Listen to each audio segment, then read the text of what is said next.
ভাটপাড়ায় আক্রান্ত যুবক, ধারালো অস্ত্র দিয়ে যুবককে কোপ। কাকিনাড়ার জোড়ামন্দির এলাকার ঘটনা। কামারহাটি সাগর দত্ত হাসপাতালে ভর্তি রয়েছে যুবক। অরুণ আমাদের প্রতিনিধি রয়েছেন। অরুণ, কি ঘটেছে?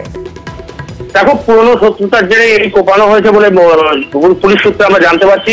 প্রেম ভাটপাড় সে তার বাবার জন্য ওষুধ কিনতে যাচ্ছিল।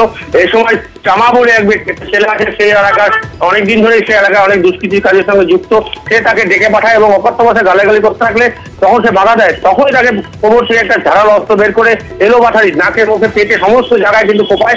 গুরুতর জখম অবস্থায় তার অনেক রক্তক্ষরণ হয়। ভাটপাড়া স্টেশন হসপিটালে প্রথমে নিয়ে যাওয়া হয়েছিল, কিন্তু অবস্থা আশঙ্কাজনক হওয়াতে সাগর দত্ত হসপিটালে নিয়ে যাওয়া হয়েছে। তার অবস্থা কিন্তু আশঙ্কাজনক। এই ঘটনার পর চামা এলাকা থেকে পালাবার চেষ্টা করে, কিন্তু পুলিশ তাকে ধরে ফেলে। এখন তাকে জিজ্ঞাসাবাদ করতে কেন বা কিসের শত্রুতার জন্য তাকে এভাবে মারা হলো। ধন্যবাদ অরুণ।